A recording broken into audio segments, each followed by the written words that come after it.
Ada semangat untuk memuji Tuhan. Yang mengalami kebaikan Tuhan sepanjang minggu ini boleh lambaikan tangannya. Saya persilakan Bapak Ibu untuk bangkit berdiri. Mari berikan salam satu dengan yang kita katakan. Selamat menikmati hadirat Tuhan. Selamat menikmati. Kita percaya bahwa Tuhan yang kita sembah adalah Tuhan yang ajaib. Amin. Amin.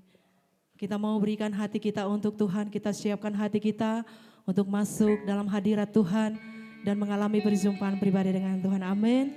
Haleluya. Mari kita tundukkan kepala kita bersatu dalam doa. Puji dan syukur kami ucapkan terima kasih Tuhan untuk setiap kebaikan dan penyertaan Tuhan yang sungguh sempurna dalam hidup kami. Sehingga pagi hari ini Tuhan, kami boleh bersama-sama datang ke bait-Mu ini dengan hati yang rindu, dengan hati yang haus untuk mengalami perjumpaan dengan Engkau Tuhan. Pagi hari ini kami mau tinggikan nama-Mu, kami mau fokus untuk menyembah Tuhan. Dalam waktu sejam dua jam ke depan Tuhan, biar nama Tuhan yang kami muliakan, nama Tuhan yang kami tinggikan. Terima kasih Tuhan, terima kasih untuk kasih setia-Mu, terima kasih untuk kebaikan-Mu Tuhan. Kalau sepanjang minggu ini kami boleh lewati, semua karena anugerah Tuhan, semuanya karena pertolongan-Mu Tuhan. Terima kasih Tuhan Yesus yang baik, terima kasih Bapa. Tidak ada alasan kami untuk kami tidak datang kepadamu saat ini Tuhan. Inilah setiap hati kami buka hati kami mau menikmati hadirat-Mu Tuhan dalam hidup kami. Haleluya, terima kasih Bapa. Dipersilakan duduk kembali, kita tetap dalam hadirat Tuhan. Kita mau beri yang terbaik bagi Tuhan, sebab Tuhan adalah pengharapan kita. Biar setiap mulut kita memuji menyembah Engkau. Haleluya. Inilah pujian kami Tuhan. Tuhan, Kaulah pengharapanku. Ku percaya hanya kepadamu. Yesus, Kaulah perlindunganku, Engkau yang selalu ku puji. Kita nyanyikan pujian ini dari awal. Kaulah pengharapanku, ku percaya hanya kepadamu. Yesus, Kaulah perlindunganku, Engkau yang selalu ku puji. Mari angkat kedua tangannya, katakan. Mulutku penuh dengan pujian kepadamu ya Yesus Tuhan. Sepanjang hari ku beri penghormatan kepadamu ya Allahku. Mari berikan tepuk tangan yang terbaik bagi Tuhan kita. Kita nyanyikan pujian ini dari awal. Tuhan, Kaulah sebab Engkau pengharapan kami Tuhan. Ku percaya hanya kepadamu. Tidak ada yang kami percaya selain hanya Tuhan. Terima kasih Bapa. Engkau yang selalu ku puji. Lebih katakan.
kerjakan dalam hidup kita, menjadikan kita ada sampai hari ini. Ya Tuhan, kami rindu lebih lagi Tuhan, kami rindu lebih lagi menyembah-Mu, kami menikmati kehadiran-Mu saat ini Tuhan, kami menikmati penyembahan kami Tuhan. Biar Engkau disenangkan lewat pujian kami, biar nama-Mu Tuhan dipermuliakan.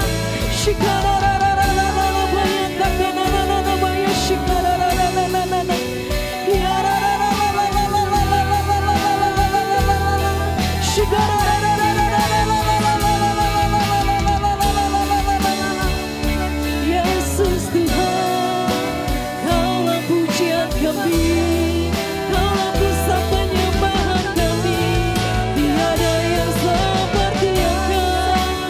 Yesus yang ajaib, Yesus yang perkasa, kami tahu Tuhan, hanya Engkau Tuhan kekuatan kami, Engkau perisai dan penolong kami Tuhan. Yes, haleluya, bagimu segala pujian, hormat dan kemuliaan.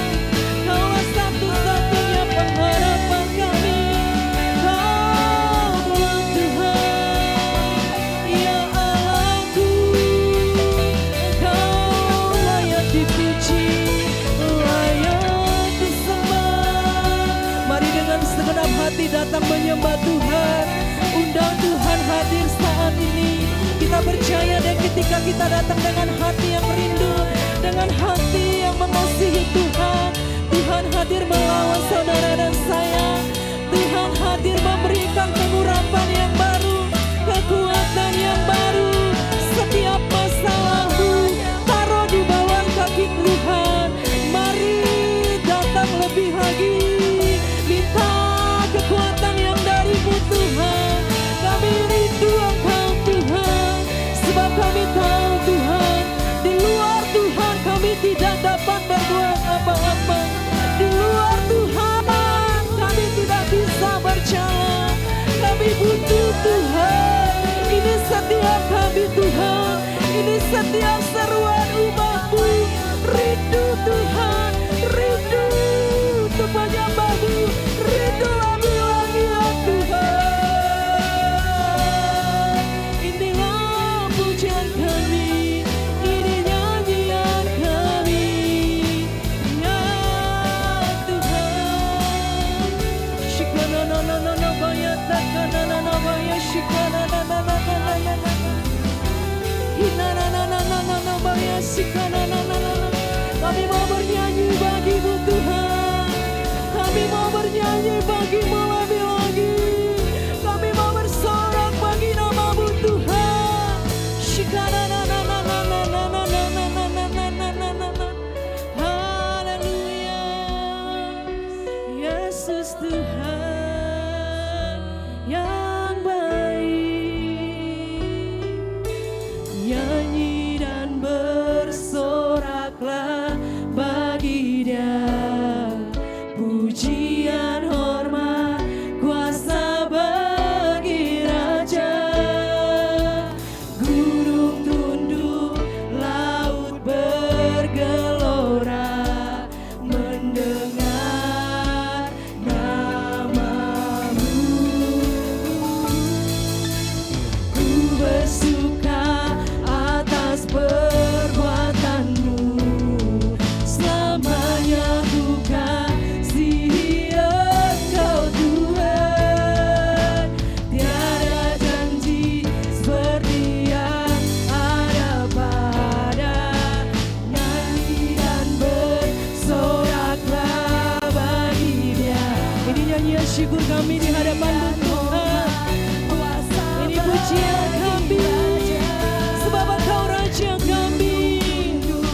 Laut bergelora, mendengar nama-Mu. Setiap umat-Mu memanggil nama-Mu Tuhan. Dengarkan seruan setiap kami. Haleluya. Engkau Tuhan, tiada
terus memuji Engkau dan menyerukan nama-Mu.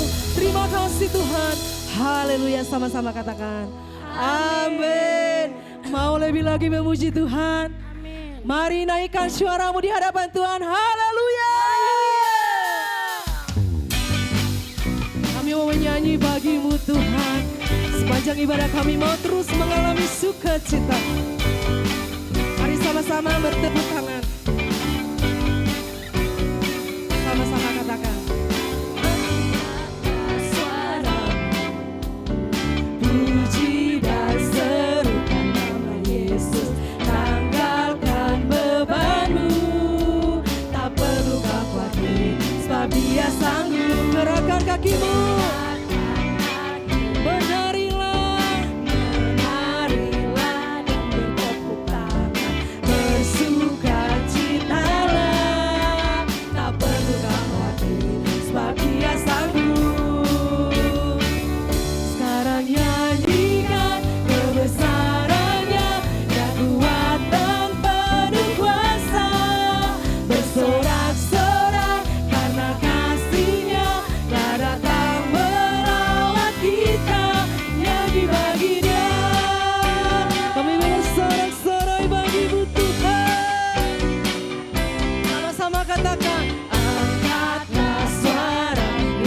Seruan setiap umat-Mu Tuhan yang siap untuk menyerukan nama-Mu.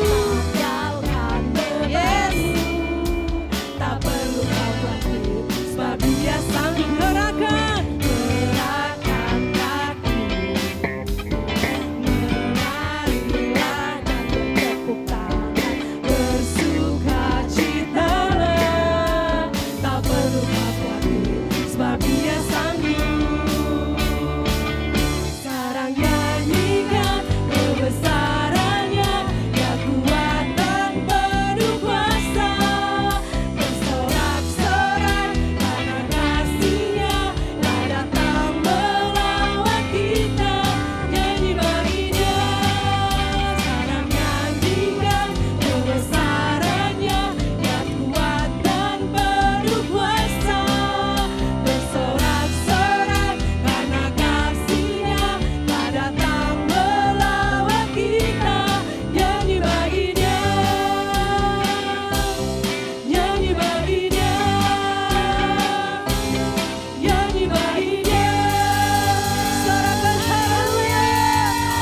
Puji-pujilah Engkau Tuhan, kekal sampai selama-lamanya.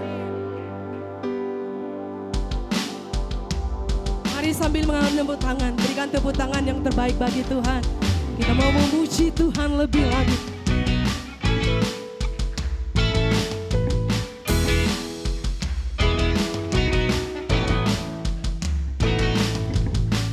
Terpujilah nama-Mu Tuhan.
diberkati Tuhan dengan pujian.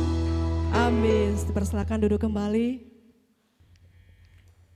Kita memasuk dalam kebenaran firman Tuhan. Mari siapkan setiap hati kita. Terima kasih Tuhan. Kami mau mendengarkan firman-Mu malam pagi hari ini Tuhan. Kami percaya ada pesan khusus untuk kami berikan untuk siang hari ini lewat hamba-Mu. Dan firman yang kami dengar tidak berlalu begitu saja. Tetapi firman yang kami dengar menjadi kekuatan, menjadi rema dalam hidup kami. Terima kasih Bapa yang baik. Kami tahu bahwa Engkaulah segala-galanya dalam hidup kami.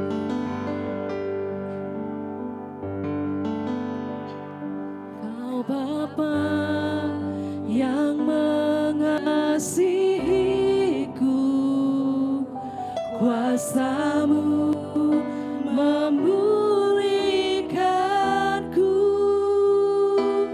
hati yang baru Kau berikan untukku dapat melihat rencana-Mu indah bagiku. Kau ada di setiap jalanku, hatiku haus dan lapar akan Engkau.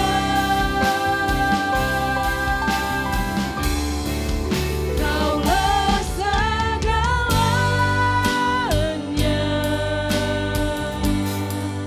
di dalam hidupku. Kerajaan-Mu, kebenaran-Mu, itu bagianku. Kaulah yang kupandang selama hidupku. Mengasihi-Mu, memuliakan-Mu, Bapa dan Rajaku. Ambil lagi Kaulah segalanya di setiap hidup kami Tuhan, di dalam hidupku. Kerajaan-Mu, kerajaan-Mu, kebenaran-Mu, itu bagianku. Selama-lamanya kami memandang hanya Padamu. Yes, haleluya. Saya persilakan Bapak Ibu untuk bangkit berdiri. Selama hidupku mengasihi-Mu, memuliakan-Mu, Bapa dan Rajaku. Kaulah Haleluya. Inilah pengakuan kami di hadapan-Mu pagi hari ini Tuhan. Engkau Allah yang memberikan pengharapan buat kami semua. Haleluya. Kiara pasakata kanaradamu. Haleluya. Kaulah yang kupandang Tuhan. Haleluya. Memuliakan-Mu, Bapa dan Raja. Mengasihi-Mu Tuhan, mengasihi-Mu, memuliakan-Mu, Bapa dan Raja. Mengasihi-Mu Tuhan, mengasihi-Mu, memuliakan-Mu,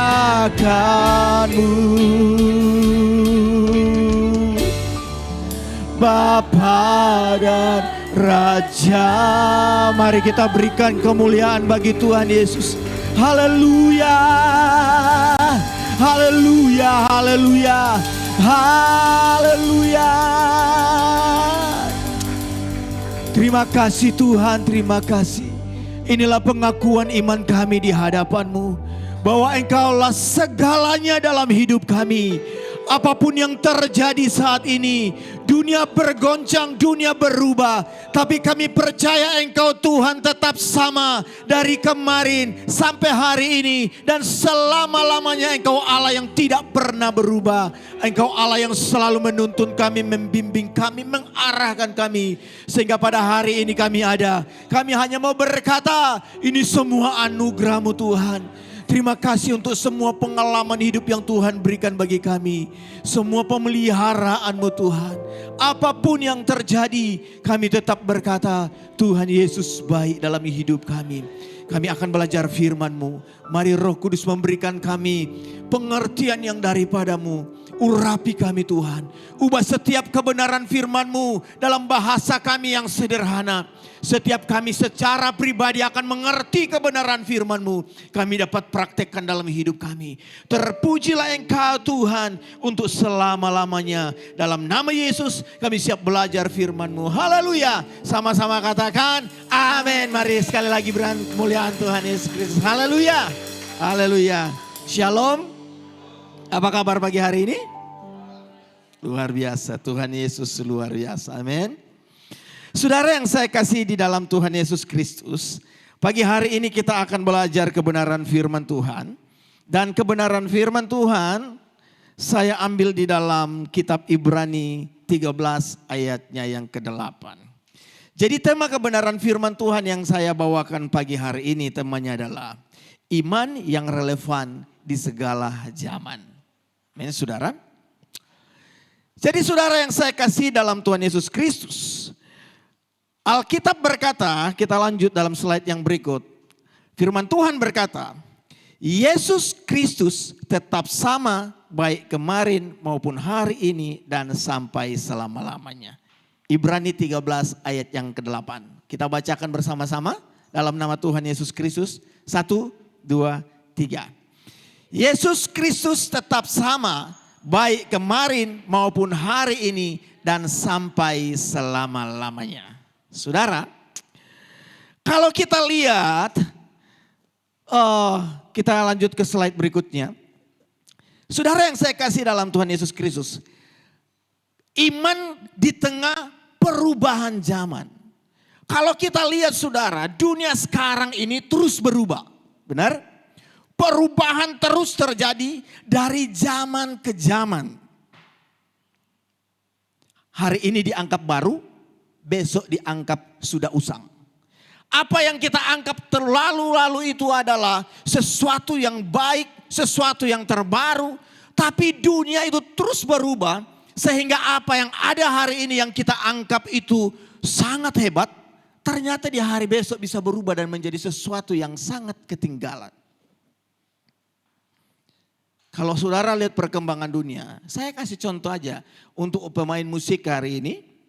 Kalau zaman kita itu pakai drum yang besar-besar, berubah menjadi elektrik, yang kecil harus hanya bisa diubah dengan volume, itu perubahan. Tapi saudara tahu, kita tahu bersama, sekarang berubah. Untuk pemain drum tidak membutuhkan lagi alat. Saudara pernah lihat orang yang main drum cuma pegang stick 2? Ya. Tidak ada alatnya. Tapi dia bermain seperti alat lengkap hanya buat stick 2. Dan itu adalah perubahan. Jadi apa yang kita anggap ini suatu hal yang baik, ternyata suatu waktu akan menjadi sesuatu yang usang. Dan itulah yang membutuhkan anak Tuhan itu harus terus mengupgrade diri baik dari segala sesuatu. Skillmu, pengetahuanmu maupun imanmu. Amin saudara. Saudara yang saya kasih dalam Tuhan Yesus Kristus. Kalau kita lihat perkembangan dunia saat ini, zaman dulu kita berkomunikasi itu pakai surat. Benar ya? Saya dulu kalau berhubungan dengan orang tua atau dengan teman, menyapa itu pakai surat. Kepada kekasihku, ditulis pakai tangan, dikirim. Nanti 2 minggu kemudian baru dibalas. Kirim duit susah sekali. Saya pernah kirim duit di teman saya dulu. Dan dia bilang supaya kamu tidak terdeteksi pakai surat saudara. Pakai karbon hitam. Dibungkus pakai karbon hitam. Dikirim saudara. Tembus. Tapi suatu waktu sampai ke teman saya. Dia berkata, Bang, uang yang kamu kirim itu hilang. Tinggal ada karbonnya. Ternyata orang tahu mendeteksinya juga. Sekarang gak perlu kita pakai dana. Benar ya. Mau belanja sekarang gak perlu bawa duit. Jadi sekarang orang mau lihat kaya dan tidak kaya bukan dilihat dari isi dompetnya. Betul? Makan gak bawa duit tinggal kiris cek. Itu perubahan dunia. Berubah. Kalau kita pakai sekarang dulu surat, muncul dulu telepon pakai warnet zaman dulu. Saudara ingat ya kalau kita bernostalgia? Belum, pakai koin. Ini ya, pakai koin, ceklek.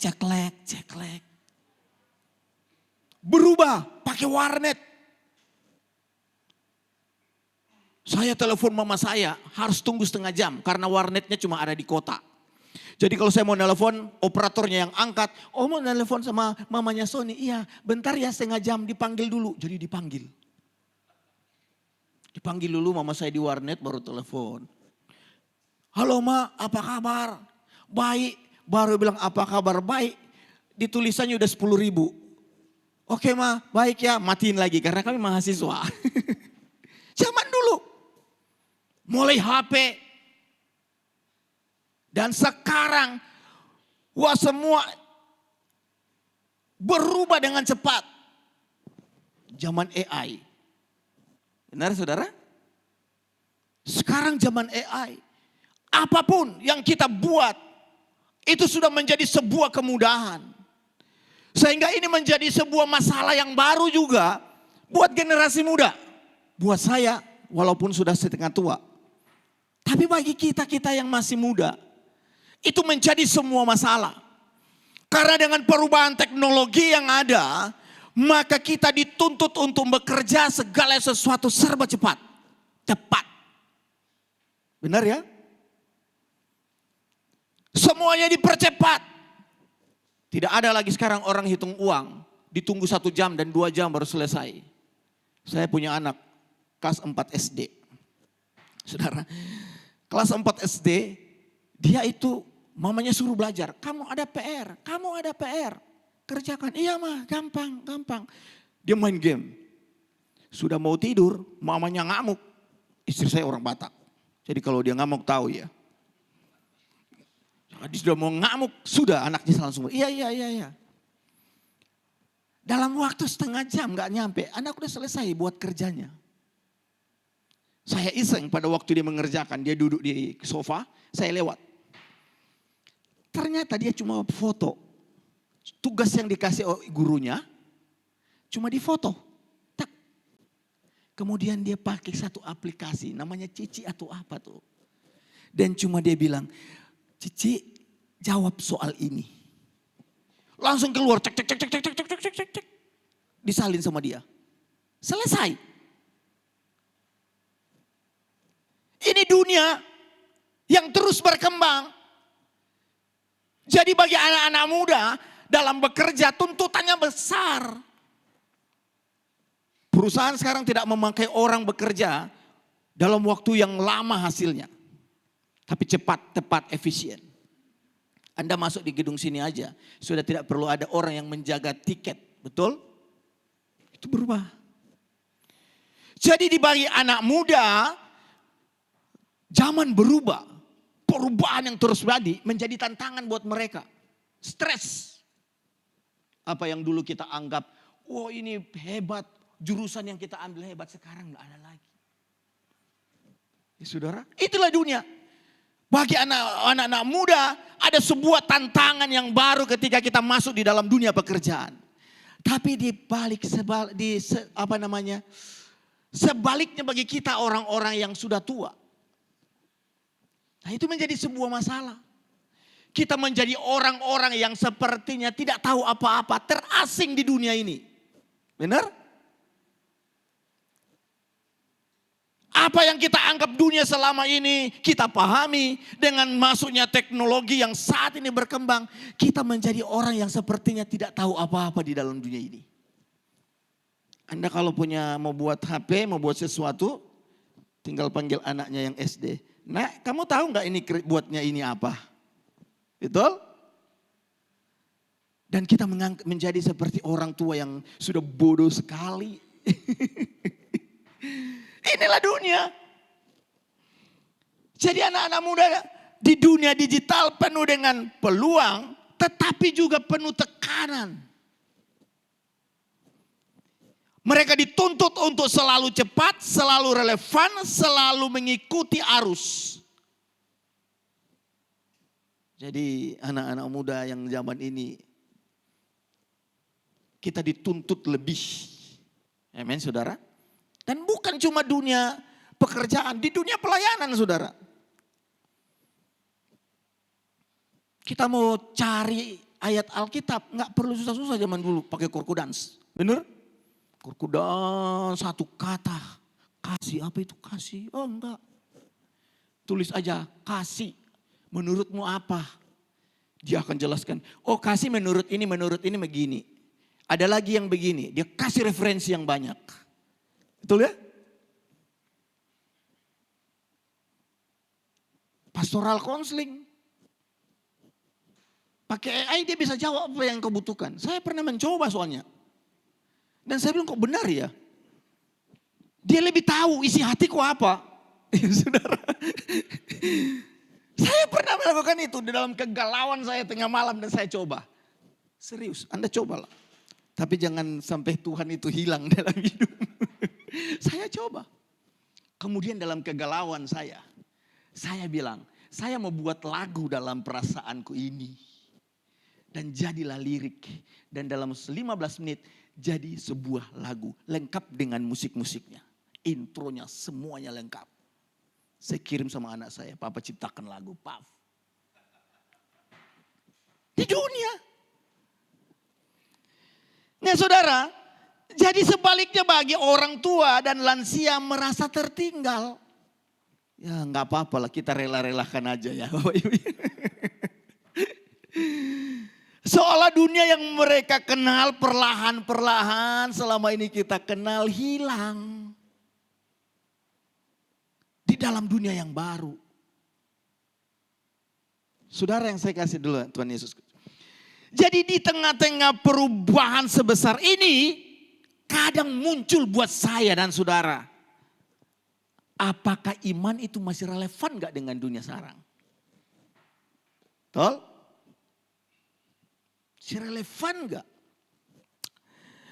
Kemudian apakah Yesus Kristus masih berbicara kepada manusia zaman ini atau enggak? Jadi itu semua muncul dalam kegalauan.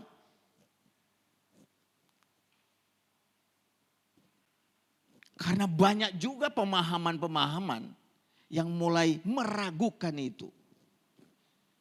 Keraguan-keraguan yang justru muncul di dalam dunia kekristenan. Mulai meragukan banyak hal. Oke? Nah saudara, tetapi di tengah-tengah dunia yang penuh masalah, tantangan, dilema, persoalan, kegalauan saya dan saudara. Ada satu firman Tuhan yang berkata, Yesus Kristus tetap sama baik kemarin maupun hari ini dan sampai selama-lamanya. Dunia berubah, Yesus tidak pernah berubah. Dunia berubah, kebenaran firman tidak pernah berubah. Jadi apa yang berubah saat ini tidak akan mengubah iman. Tetapi semua dunia yang berubah dengan peralatannya akan menjadi sebuah alat media untuk memperjelas dan memperteguhkan apa iman itu. Amin saudara. Justru itulah yang akan menjadi media buat saya dan saudara. Untuk lebih memahami. Saudara saya di dalam Tuhan Yesus Kristus. Slide selanjutnya saudara. Kalau kita lihat di dalam Ibrani 13 ayat 8. Sebenarnya dia berkata, ayat ini saudara tidak berdiri sendiri. Kenapa? Karena surat Ibrani ditulis kepada jemaat yang sedang mengalami tekanan. Jadi kalau kita lihat dari ayat yang pertama, Alkitab berkata Yesus Kristus tetap sama baik kemarin maupun hari ini sampai selama-lamanya. Perkataan ayat ini muncul bukan karena jemaat di Roma itu baik-baik saja. Tapi mereka dalam tekanan. Mereka dalam permasalahan. Mereka berada dalam penganiayaan. Mereka kehilangan harta. Mereka kelelahan rohani. Banyak anak Tuhan yang sudah mengalami kelelahan rohani saat ini. Bahkan banyak hamba Tuhan yang sudah mulai mengalami kelelahan hari ini. Pelayanan bukan sebuah pengabdian. Tapi kadang pelayanan dibuat sebagai sebuah pekerjaan. Yang membutuhkan tanggung jawab yang mau tidak mau harus ada. Betul saudara? Sedikit orang yang melihat pelayanan itu sebagai sebuah panggilan. Pengabdian kepada Tuhan. Kenapa? Karena tantangan, penganiayaan, keberadaan, kondisi kadang membuat kita berpikir, ini Tuhan benar ada enggak? Saya sudah bekerja Tuhan, saya sudah melayani Tuhan, tapi kok saya masih kekurangan? Sementara firman Tuhan berkata, engkau yang melayani Tuhan tidak akan pernah mengalami kekurangan apapun. Tapi ini makan aja susah. Katanya orang kalau melayani Tuhan semua akan disiapkan. Tapi kebutuhan untuk pembiayaan operasional aja susah. Wah saudara. Makanya saya selalu salut bagi orang-orang yang terus bertahan dalam sebuah pelayanan, dalam sebuah pengembalaan. Gak gampang. Gak gampang saudara. Apalagi di tengah-tengah Jakarta, Jabodetabek, Bekasi saat ini. Dengan dunia yang berkembang, tawaran-tawaran, macam-macam gereja. Disinilah orang akan melihat, dia akan bisa memilih mana tempat yang dapat membangun imannya. Atau tempat yang hanya untuk supaya refleksi. Benar ya saudara? Menurut penelitian. Ada banyak orang yang datang ke gereja. Sebenarnya bukan mencari Tuhan. Tapi cuma untuk refleksi saja. Untuk hilangin stres. Makanya sekarang gereja dirancang supaya kalau kadang kita mau khotbah, ya puji Tuhan di sini enggak ya. Hamba Tuhan selalu berkata, Pak kalau mau khotbah jangan keras-keras. Kalau boleh ada lawak-lawak dikit, ada yang lucu-lucu. Karena jemaat kami itu jemaat pekerja, mereka stres dalam pekerjaan. Jadi mereka di kerja sudah stres dengan pekerjaan, dimarahin bos, nanti khotbah juga marah-marah. Jadi tambah stres. Jadi mereka cari gereja yang refreshingnya bisa gitu loh. Yang penting ada rohaninya, anak Tuhan masuk gereja. Karena kalau kita orang Manado, orang Batak kalau nggak ke gereja kan hari Minggu kayak ada sesuatu yang hilang ya. Pokoknya gereja aja walaupun cuma di pinggir gereja. Di gereja datang tapi cuma ada di warung kopi sambil merokok di situ. Minum kopi, yang penting di pinggir gereja. Udah nyaman hatinya. Betul? Yang dulu begitu ada. Yang penting datang di gereja pakai baju jas, dasi di pinggir warung kopi. Dia dengar suaranya khotbahnya dari rumah kopi. Warung kopi. Tapi sudah tenang. Karena sudah merupakan sebuah kebiasaan. Jadi pelayanan itu dalam sebuah penelitian bahwa orang sebagian besar jemaat yang datang ke gereja bukan mencari firman, tapi dia merefreshing. Makanya dia senang yang ngelawak-ngelawak, yang menghibur. Sehingga kalau orang bicara, makanya lihat tuh suatu gereja. Kalau ada toko yang menarik sekali, itu banyak sekali orang datang, betul? Saya suka ikut istri dan anak-anak. Kadang ya, karena mereka juga kan senang begitu. Pak saya pengen di situ dong, kenapa? Oh itu enak di situ. Ya udahlah saya ikutin lah anakku, mereka ibadah. Kalau yang ibadah pagi aku nggak mau datang ah. Yang kedua aja, kenapa? Karena yang pendeta ini saya suka. Lucu, imut. Kan gitu. Jadi penelitiannya seperti itu saudara. Nah saudara, yang saya kasih dalam Tuhan Yesus Kristus. Sehingga mulai ada sebuah kelelahan iman. Orang-orang yang begitu sebenarnya mereka sudah mengalami kelelahan iman. Oke. Makanya orang kalau dia bisa melihat pasar, akhirnya yang dipenuhi itu adalah memenuhi kelelahan ini. Betul? Sehingga muncullah ayat Alkitab, surga, surga, telinga. Yang penting lu nyaman saja, senang, gak apa-apa. Tapi inti dari sebuah pelayanan ibadah adalah kebenaran firman. Kita lanjut saudara. Jadi ayat ini surat Ibrani ditulis kepada jemaat yang sedang mengalami tekanan berat, penganiayaan, kehilangan harta, kelelahan rohani, dan godaan untuk kembali kepada pola iman yang terasa lebih aman. Cari aman. Makanya kalau di sekolah Alkitab, teologi ada satu mata kuliah. Marketing charge. Bagaimana kita jual gereja. Bagaimana supaya gereja menarik. Manajemen. Ya, apakah salah? Enggak salah. Manajemen itu kan sebenarnya manajemen dunia pun kalau kita pelajari Alkitab. Itu diadopsi dari kebenaran firman Tuhan. Hukum sekarang pun diadopsi dari Alkitab.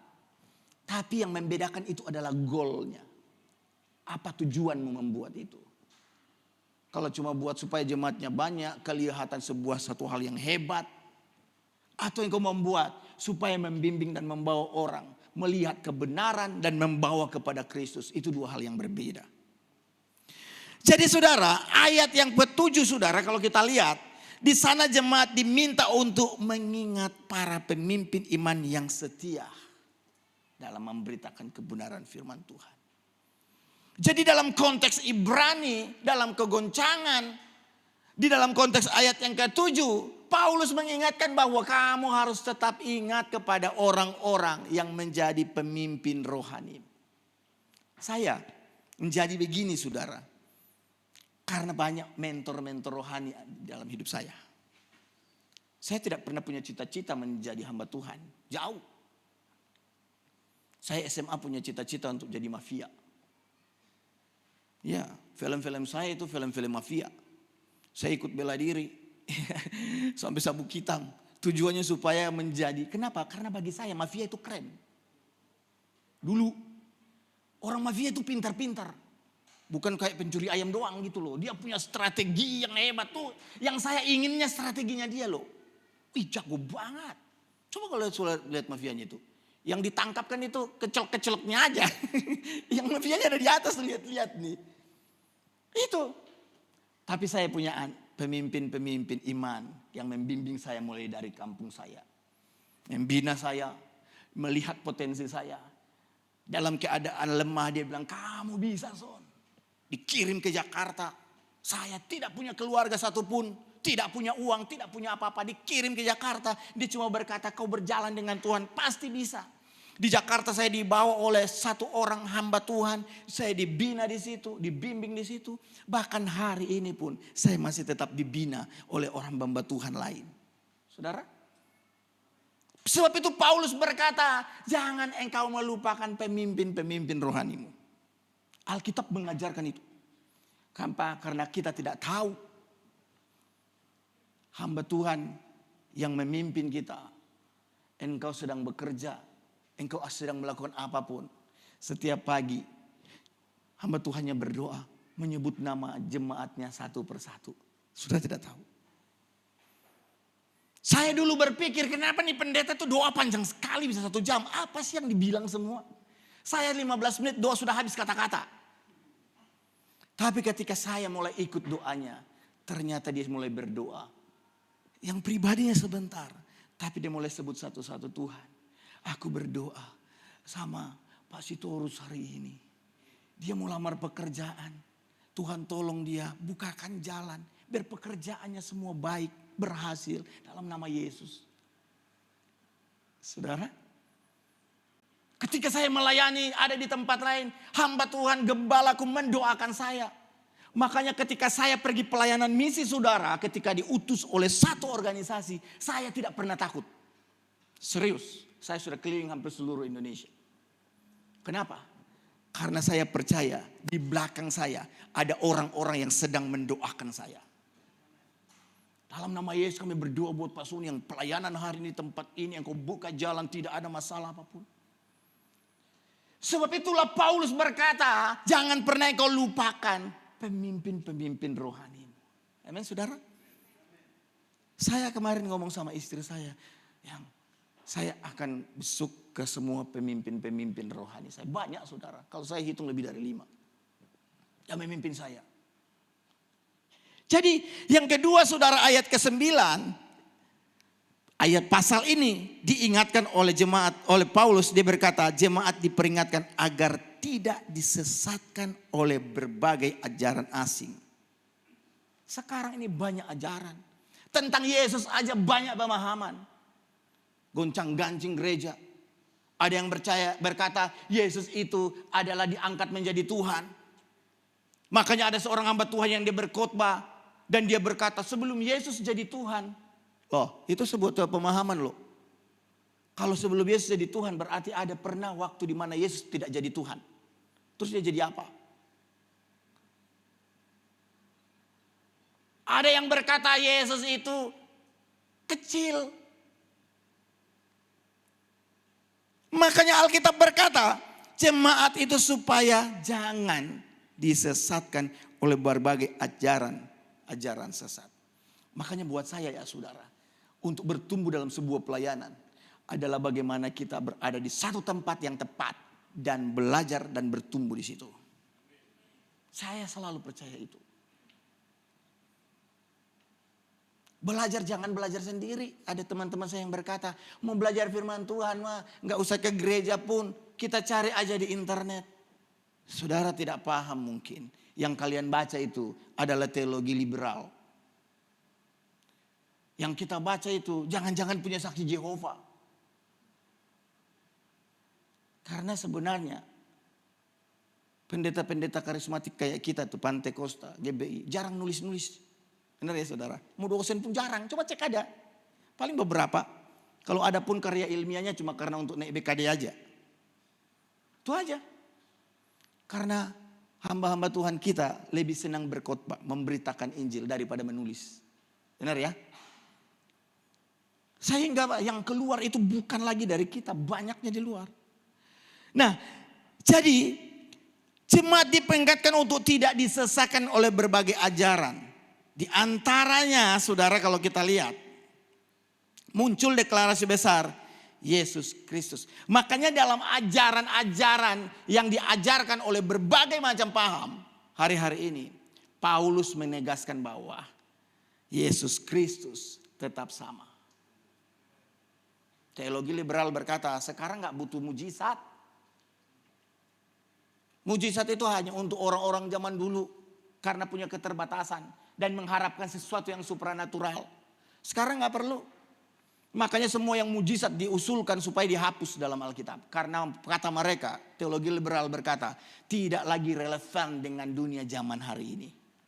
Di teknologi yang berkembang, dunia yang berkembang, mengharapkan supranatural, mujizat, katanya mereka itu sudah tidak masuk logika. Maka diajarkan bahwa semua yang mengandung mujizat supranatural dihapus karena tidak relevan. Tapi Alkitab berkata Yesus itu sama. Yesus yang 300 tahun yang lalu, 2000 tahun yang lalu, sejak dia lahir sampai hari ini, dia tetap sama, Allah yang tidak pernah berubah. Amin. Allah yang tidak pernah berubah. Kuasanya tetap sama, mujizatnya tetap sama. Dan saya dan saudara masih tetap membutuhkan Tuhan yang sama itu. Itulah makanya kita sebut Kristen. Makanya kalau orang berkata, di mana Alkitab yang Yesus bilang dia itu agama Kristen? Enggak. Itu orang yang tidak punya pemahaman aja. Yesus tidak beragama Kristen. Yesus tidak punya agama. Karena Yesus datang di dunia bukan mendirikan agama. Tapi dia membawa orang kepada kerajaan surga. Dia tidak membawa menjadi sebuah organisasi. Tapi dia menjadikan semua manusia menjadi anggota kerajaan surga. Dari pengikut Kristus inilah berubah menjadi Kristen. Karena di dunia ini kita butuh agama untuk disahkan. Maka dijadikanlah sebagai Kristen yang artinya pengikut Kristus. Jadi saudara, Yesus tidak berubah adalah sebuah dasar untuk tetap kita setia kepada Injil. Yesus tidak berubah itu adalah sebuah alasan bahwa kita tidak goyah oleh ajaran yang berubah-ubah. Kita tetap pegang, Yesus tidak berubah. Dan kita tidak tergoda menyesuaikan iman dengan zaman. Saudara yang saya kasih dalam Tuhan Yesus Kristus. Penulis tidak menawarkan ketika manusia jemaat Ibrani itu mengalami sebuah masalah, tekanan, kerugian. Semua yang besar yang dia masalahkan itu. Paulus dalam tulisannya dia tidak menawarkan strategi baru. Wow, Bapak itu gagal di sini pakai strategi ini. Kan saudara. Dia tidak memberikan sebuah teori yang baru. Tapi Paulus menunjuk pada pribadi yang tidak berubah. Kamu mengalami masalah, kamu sebuah problema, tantangan masalah hidupmu. Kamu tak perlu cari kepada orang lain. Gak perlu cari alasannya apa. Kamu hanya melihat kepada Tuhan yang tidak pernah berubah. Dia kekal sampai selama-lamanya. Dia bisa buat apapun dalam hidup kita yang tidak mungkin menjadi mungkin. Orang seberang bilang kun fayakun. Amin saudara. Kalau dia mau, maka apapun yang dia mau pasti jadi. Kenapa? Yesus itu Tuhan. Dan di dalam dirinya keluar kuasa, mujizat. Untuk mengubah saya dan saudara. Dan bahkan lebih daripada itu, membawa kita kepada keselamatan yang kekal. Saudara, kita lanjut kepada konteks yang berikut. Jadi ketika kita melihat sebuah perubahan dunia ini, dunia berubah, tapi pusat iman kita kepada Kristus tidak pernah berubah. Tetap mata kita kepada Kristus. Kalau dalam teologi disebut dengan finalitas Kristus. Kristus itu final, tidak ada jalan lain menuju kesuksesan, kebahagiaan, bahkan keselamatan. Tidak ada jalan lain selain Yesus Kristus. Makanya dalam kekristenan kita menganut paham finalitas Kristus. Nggak usah tambah dengan nabi-nabi lain. Amin. Nggak usah tambah dengan tokoh-tokoh agama lain. Agama lain sedang mencari jalan. Yesus sudah datang menunjukkan jalan. Dan dia berkata, akulah jalan kebenaran dan hidup. Tidak ada orang yang dapat datang kepada Bapa kalau tidak melalui aku. Yesus memberikan sebuah kepastian. Sementara yang lain masih memberikan mudah-mudahan. Amin saudara. Jadi saudara, Alkitab tidak menyangkal bahwa zaman berubah. Perubahan itu Alkitab tidak menyangkal. Bahkan Alkitab selalu mengajarkan tentang sebuah perubahan kok. Kitab Pengkhotbah mengajarkan itu. Perubahan.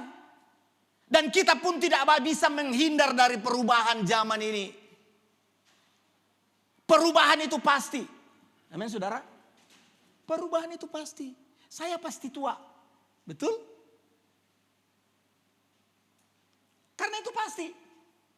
Sebab itu dalam suatu seminar ada coach saya yang mengajar. Karena perubahan itu pasti, dunia itu pasti. Maka hal yang pertama ini dikatakan sama saya. Maka kamu harus menyiapkan diri untuk menghadapi perubahan itu. Itu coach saya bilang. Kemudian dia bilang apa? Hadapi perubahan itu. Jadi kalau saya tua, dulunya saya mulus, saudara. Sekarang sudah keriput-keriput. Anak saya waktu lihat foto saya waktu SMA, dia bilang, ih papa ganteng banget dulu ya. Saya bilang, iya dong. Kau tahu nggak saya kan agak panggaron dikit gitu. Saya katakan sama anak saya, kau tahu nggak nak? Kalau papa lahir di Jakarta, kemungkinan besar papa ini artis. itu. Jadi perubahan itu pasti, saudara. Jadi kita yang sudah tua-tua lihat wajah kita, jangan sedih ya, keriput. Ya memang begitu, mau apa lagi? Dunia nggak bisa kita mundur. Jadi persiapkan diri kita terhadap perubahan. Kemudian hadapi perubahan itu bersama dengan Kristus. Amen. Kemudian satu hal yang saya mau ingatkan. Berubahlah.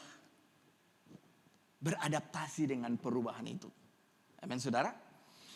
Jadi iman Kristen tidak dibangun atas budaya, metode atau tren. Melainkan atas pribadi Kristus. Walaupun semua berubah. Dunia ini tren. Semuanya berubah dengan baik. Tapi ingat, kekristenan tidak dibangun dari semua perubahan dunia. Amin saudara. Dunia kekristenan tidak berdiri atas perkembangan dan perubahan dunia. Kekristenan berdiri di atas dasar Yesus Kristus sebagai Tuhan. Itu dasar kita. Jadi iman kekristenan berdiri atas pribadi Yesus Kristus. Yaitu Yesus yang mengasihi orang berdosa. Dalam dunia kontemporer, teologi kontemporer, dia bilang dosa itu hanya merupakan sebuah tindakan psikologi saja. Tetapi Alkitab berkata, Yesus mengasihi orang berdosa. Dalam dunia yang berkembang hari ini pun, Yesus menyembuhkan yang sakit. Makanya orang kalau ke dokter, kalau dia sudah nggak bisa sakit, kan dokter cuma bilang, berdoa ya bu, banyak berdoa saja. Oke? Lari-larinya ke Tuhan. Apapun. Kalau orang yang setengah-setengah dengan Tuhan kan, sakit, ada orang yang berkata, ada 3 hal yang dicari oleh orang kalau dia sakit. Kalau bukan orang yang percaya benar-benar. Ketika dia sakit, pertama dia cari dukun. Kalau dukun tidak sembuh, dia cari dokter. Kalau dokter bilang, waduh bu saya menyerah, ini nggak bisa. Baru cari Tuhan. Tuhan dikasih titik yang terakhir. Menyelesaikan masalahnya. Gitu. Tapi saya bersyukur Yesus kita tetap sama. Dia tetap mencari orang yang berdosa. Amin. Dia tetap mencari orang-orang yang hilang. Ketika kita balik pun, Yesus akan tetap menerima kita. Makanya ada sebuah perumpamaan tentang anak yang hilang. Dan sering kali kita hilang. Kalau mau hitung berapa kali kita hilang. Banyak. Ya saudara. Yang ajaibnya dalam Alkitab. Anak yang hilang itu dia pulang ke rumah bapaknya. Ya jangan lupa pulang saudara. Kalau memang kita sudah tersesat. Baliklah ada Bapa di surga yang tetap menanti kita. Amin. Ya orang berkata Bapak pendeta saya sudah berdosa. Layak enggak? Layak. Kok bisa? Ya karena Yesus melayakkan. Kita berada dalam kebenaran keselamatan. Bukan karena kita layak. Amin. Tapi kita dilayakkan. Kita berada dalam kebenaran Tuhan. Bukan karena kita benar. Tapi kita dibenarkan. Oleh siapa?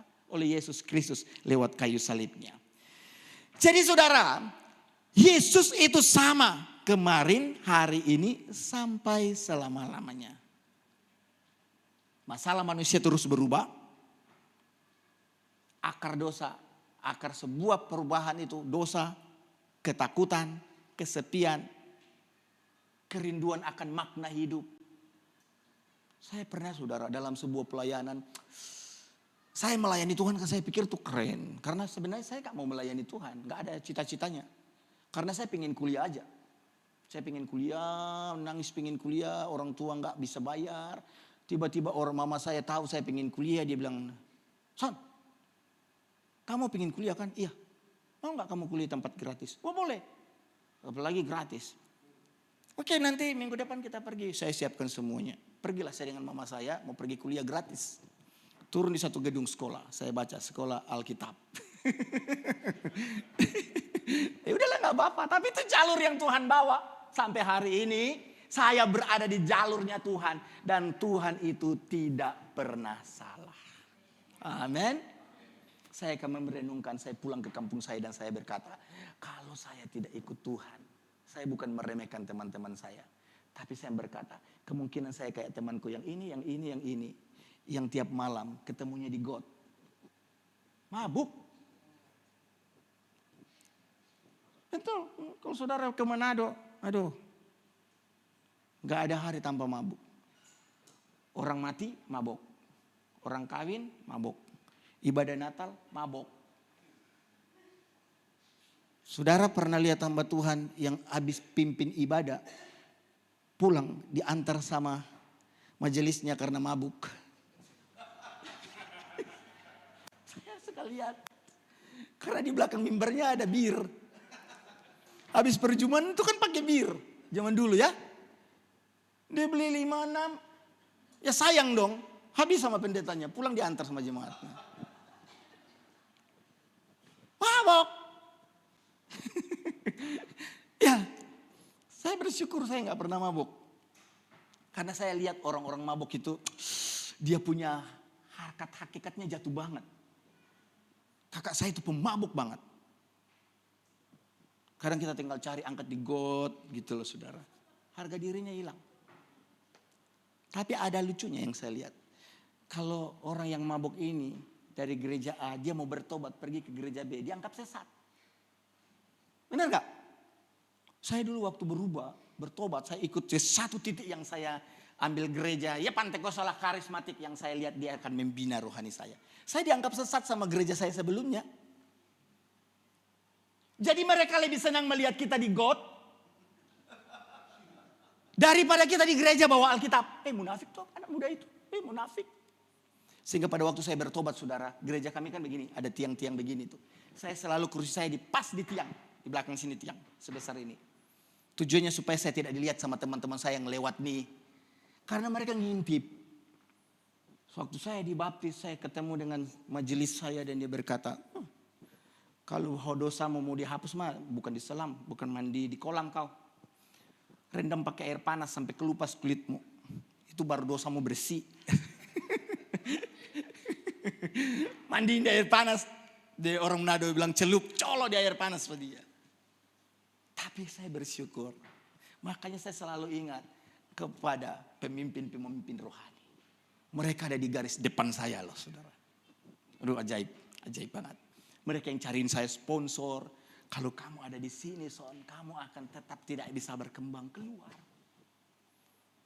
Itu dasarnya. Saya dulu takut keluar. Dipanggil sama pemimpin. Kamu keluar nak. Keluar ke Jakarta. Aduh saya gak bisa begini. Gak apa-apa nak. Mau 3 bulan, 6 bulan gak apa-apa kamu pergi. Supaya kamu berubah. Kamu di sini gak akan bisa. Dan saya pergi. Dengan naik kapal Kembuna. Uang cuma bawa 130.000.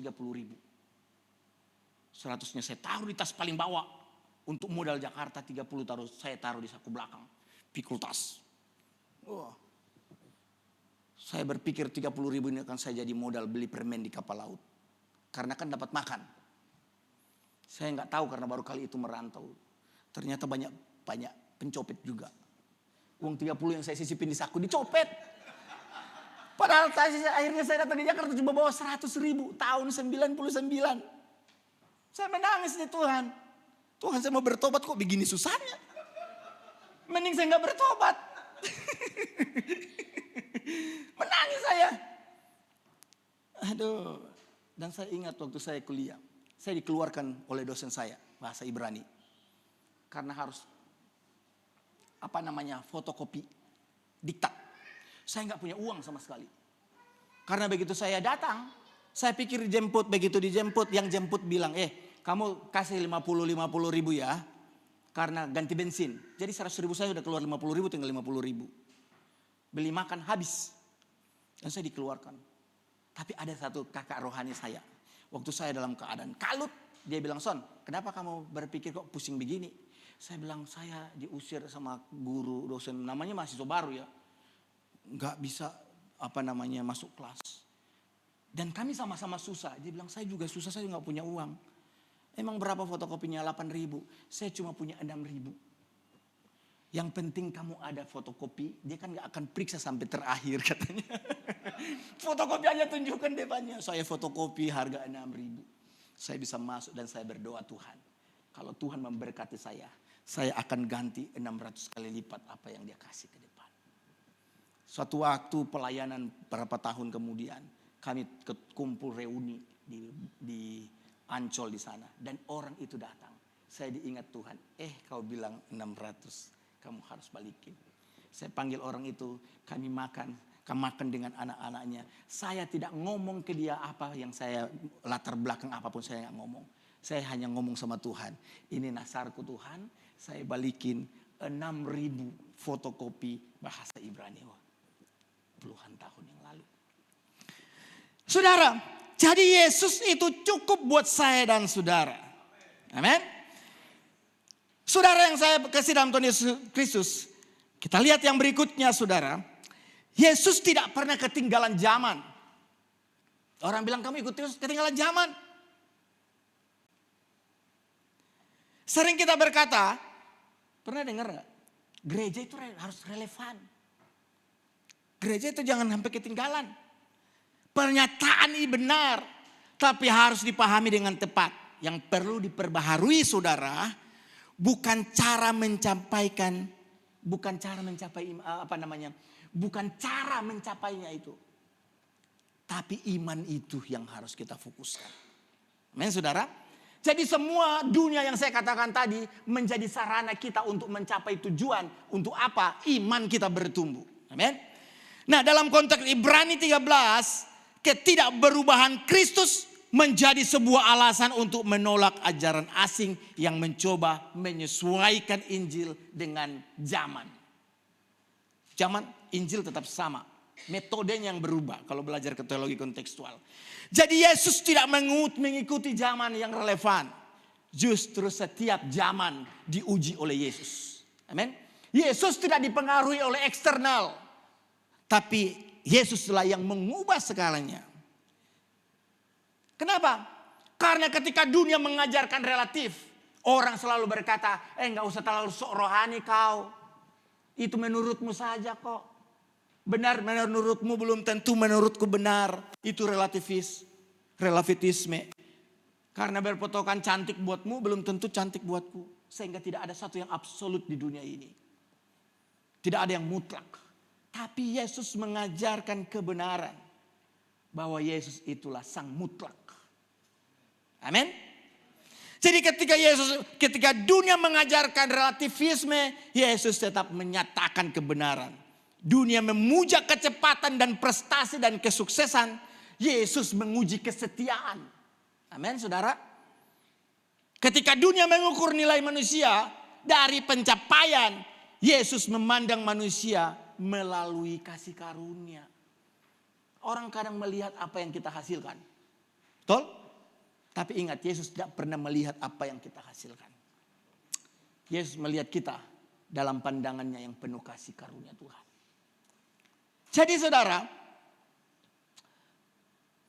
Kristus yang tidak berubah itu menjadi sebuah penghiburan buat saya dan saudara. Amin saudara. Sebab itu di dalam pemahaman kita yang belajar hari ini saudara, dalam aplikasi praktis kita, pertanyaannya bukan lagi apakah Yesus masih relevan gak dalam hal yang pertama kita sebutkan. Melainkan yang harus kita tanyakan dalam diri kita, apakah hidup kita masih tetap menjadikan Tuhan sebagai pusat dalam hidup saya dan saudara atau enggak? Apakah kita masih tetap setia? Apakah kita tetap mencari keamanan dunia yang terus berubah? Atau kita mencari Tuhan yang tidak pernah berubah? Apa kita akan membangun kenyamanan membangun diri kita di atas kenyamanan? Atau membangun di atas kebenaran? Kebenaran memang kadang tidak mengenakan. Tapi kebenaran itu akan membawa kita pada keselamatan. Akhirnya saya mau berkata saudara. Ketika segala sesuatu berubah. Hari ini terus berubah. Ingat saudara. Kita membutuhkan pribadi yang tidak berubah. Saya dan saudara membutuhkan sesuatu yang tidak berubah hari ini. Itu apa? Firman Tuhan. Kenapa? Firman Tuhan itu adalah kebenaran yang menghibur dan memberikan kepastian. Firman itu adalah kekuatan bagi saya dan saudara. Dan firman itu adalah satu-satunya pengharapan kita ketika dunia yang terus berubah hari ini. Jadi saya berdoa pagi hari ini saudara. bahwa apapun yang terjadi hari-hari ini, kita tetap berdiri teguh kepada iman kita, yaitu kepada Yesus Kristus yang tidak pernah berubah. Dunia berubah, iman tidak berubah, kebenaran firman tetap tidak berubah. Dia tetap untuk selama-lamanya membawa kita sampai di puncak Allah menyelamatkan kita. Amin. Mari kita berdoa. Kami bersyukur Bapa dalam nama Yesus. Terima kasih kebenaran firman-Mu pagi hari ini. Meteraikan kebenaran ini dalam hidup kami saudara. Supaya apa yang kami dengar pagi hari ini, setiap saudara-saudara kami yang mendengarkan kebenaran ini, setiap jemaat, bahkan setiap hamba-Mu yang ada, itu diteguhkan dan semakin bertumbuh imannya. Terpujilah nama-Mu dalam nama Yesus. Haleluya. Amin. Terima kasih buat hambanya yang sudah memberkati jemaat dalam tempat ini lewat kebenaran firman Tuhan. Sebentar kita akan memberikan persembahan yang terbaik bagi rumah Tuhan. Sambil memberikan persembahan, kita akan mendengarkan pengumuman untuk seminggu ke depan. Shalom semuanya, selamat datang bagi Anda yang baru pertama hadir dalam ibadah GBI-BKP BCP. Kami berharap agar di ibadah selanjutnya kita dapat beribadah bersama kembali. Yang pertama, hari Selasa kita ada doa terobosan pukul 8 malam melalui aplikasi Zoom. Selanjutnya, hari Rabu pukul 7 malam kita ada menara doa secara onsite di Aserawan West dan online melalui aplikasi Zoom. Hari Kamis ada Cool Bible. Hari Jumat ada Cool Yobel Glory, Cool Daud, Cool Betsaida, Cool Eklesia, dan Cool Harapan Indah. Hari Sabtu ada Cool Babelan. Untuk informasi lebih lanjut, silakan hubungi gembala Cool masing-masing. Hari Sabtu kita ada morning prayer pukul 5 pagi melalui aplikasi Zoom. Untuk ibadah raya, kita akan kembali di Food Nation lantai 2 Bekasi Cyber Park yang akan dilayani oleh Pendeta Eliza. Gereja kita juga melayani pelayanan jemaat seperti baptis selam, doa, penyerahan anak. Untuk informasi lebih lanjut, silakan hubungi nomor di atas. Sekian kegiatan GBI-BKP BCP untuk 1 minggu ke depan. Tuhan Yesus memberkati.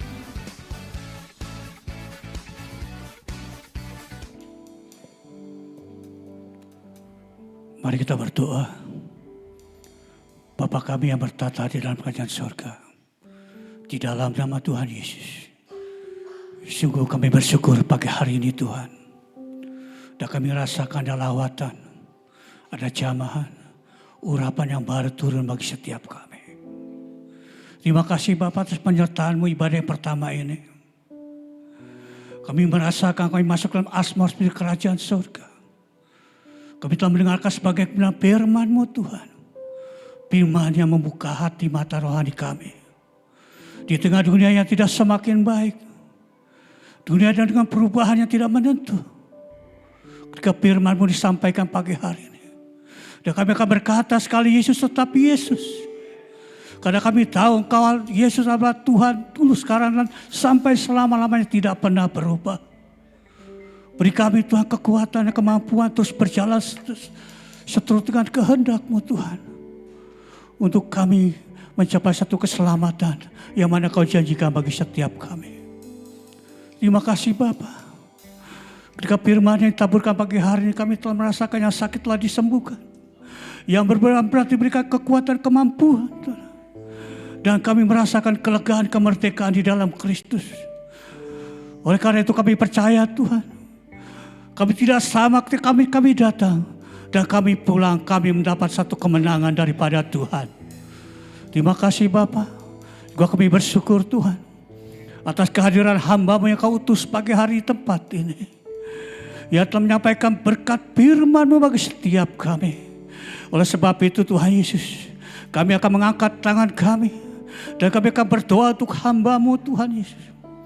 Bapa, kami berdoa untuk hamba-Mu. Bapak Pendeta Sony Lagigi. Berikan hamba-Mu kekuatan, kesehatan, kemampuan. Terus berjalan seiring dan seturut kehendak yang Kau mau atas pelayanannya Tuhan. Mampukan dia terus Tuhan. Sebagai pendidik, sebagai misionaris, sebagai hamba Tuhan yang Kau utus kemanapun dia pergi. Biarlah tak ada tanda-tanda heran. Dimanapun kaki berpijak, firman disampaikan. Banyak jiwa-jiwa yang diselamatkan. Yang sakit disembuhkan. Terima kasih Bapak. Berkati keluarganya. Sebagai kepala rumah tangga di rumah. Berkati berlimpah-limpah. Apakah dia pikirkan, dia rencanakan hari-hari ini. Tuhan buat berhasil di dalam nama Yesus. Itu juga setiap kami yang hadir pagi hari ini. Kami percaya Tuhan, kami telah diberkati kebenaran firman-Mu. Begitu juga Tuhan, setiap persembahan yang pagi hari ini yang kami berikan untuk memperlebar dan perluas kerajaan surga di tempat ini. Berkati setiap kami Tuhan. Kuduskan dan sucikan agar setiap berkat yang Kau berikan bagi setiap kami berguna bagi gereja-Mu. Terima kasih Bapak, sebentar kami juga akan meninggalkan tempat ini. Dan kami akan pulang ke rumah kami masing-masing. Antarkan kami dan tibakan kami di rumah dalam keadaan selamat. Segala rahmat, kecelakaan, mara bahaya yang mengintai dalam perjalanan. Kami tolak, kami patahkan kuasa di dalam nama Yesus. Sebelum kami meninggalkan tempat ini, kami akan buka hati kami. Dan kami akan buka tangan kami lebar-lebar. Dan kami akan siapkan Tuhan untuk menerima berkat-Mu dari hamba-Mu. Dalam nama Yesus.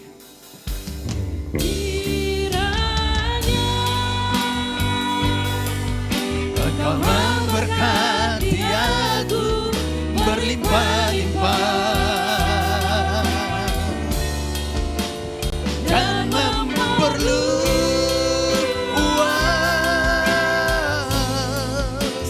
daerahku, dan kiranya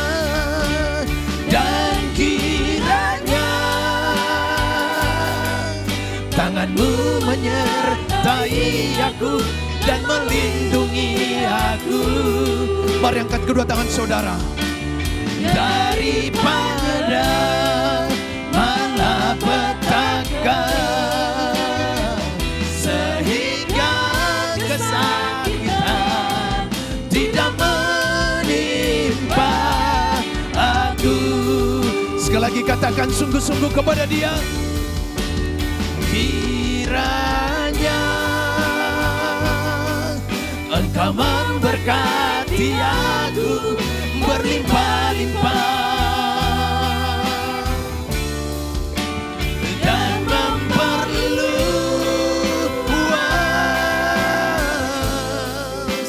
daerahku, dan kiranya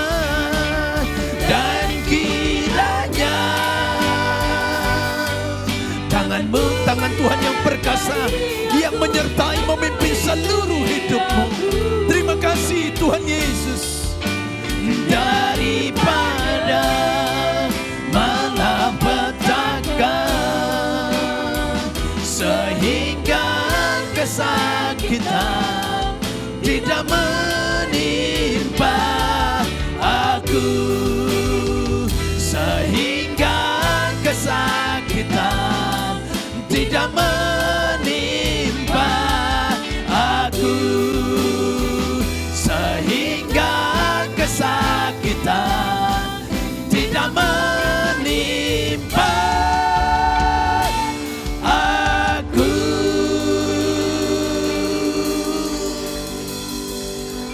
Saudara kekasih Kristus, teguh berdiri dalam iman percayamu dan berjalanlah bersama dengan Tuhan.